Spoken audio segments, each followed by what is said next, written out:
Hey, what's up everyone? So, Blindfold Boy is probably the second hardest boss in my opinion, next to Lubu. He's got some really fast, unpredictable movements at times. He can counter you just like you counter a lot of bosses, and he flies around a lot, which makes him pretty hard to target at times. But I'm going to show you a few openings that he has that makes it pretty easy to beat this boss. So he casts a variety of spells. The first one that he casted there was a Poison Puddle AoE spell, which is similar to the Earth spell that he casts, which is just on the floor, so keep an eye out for that. So he does about 3 or 4 different style arrow attacks, and I like to just either block or roll out of the way of those, as sometimes they're kind of hard to predict and deflect. So usually after the 3 combo attack that he does, you can get in at least 1 or 2 hits. You have to be careful though, because sometimes he can follow it up with another combo right after that. When he does this swooping dragon attack, he always follows it up with another heavy attack, so you have to be prepared to deflect right after that, or just dodge this attack altogether. I like using the dragon here, as well as just about all bosses, as you can pretty much just attack freely through their attacks. I am under leveled here too, by the way. I'm like 10 levels behind the recommended level to beat this guy. I'm level 75, so don't feel like you have to grind out 100 levels just to try to beat this guy.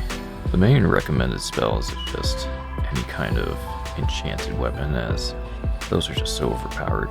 So when he does a spinning attack, it's a 3-hit combo move, and he has an opening after that to get in a few hits. But sometimes he follows it up with another 3 combo attack, so be prepared to deflect that. This time he does the 3 combo attack on foot, and then he goes for the jumping spinning attack, so he switches it up so it's never too predictable. But those are some of the main times you're going to be able to sneak a few hits in, as well as when he's conjuring some spells. When he just glows red for a few seconds and then starts to levitate, he's going to use a lightning attack, and the best spot to be is right up next to him attacking him, as you'll just avoid all of the lightning damage. I am using Perfect Restoral and Guard Formation from the Wood trait. Those are 2 defense spells that seem to be pretty good versus all bosses. But if you don't have those 2 spells, you can always use Enhanced Defense from the Earth trait, which is a pretty low requirement. Just something to give you a little bit of extra defense. When he casts the fireballs, you just want to deflect all of those. You'll probably end up getting hit by a few of them at first, but once you get the timing down, it's pretty easy, which was similar to the last boss, so you should probably already have some of the timing down for these. When he clones himself, he'll come in with the spinning attack.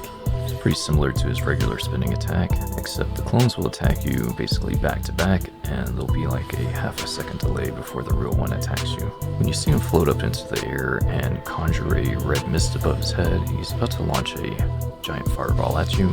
You can dodge out of the way of that, but it's best to deflect it back at him, as it'll do extra damage to him. It's a little tricky to get the timing down, as it comes in so fast. So as soon as you see it start moving, just deflect it. Hope this helps someone out, and I'll catch you on the next one.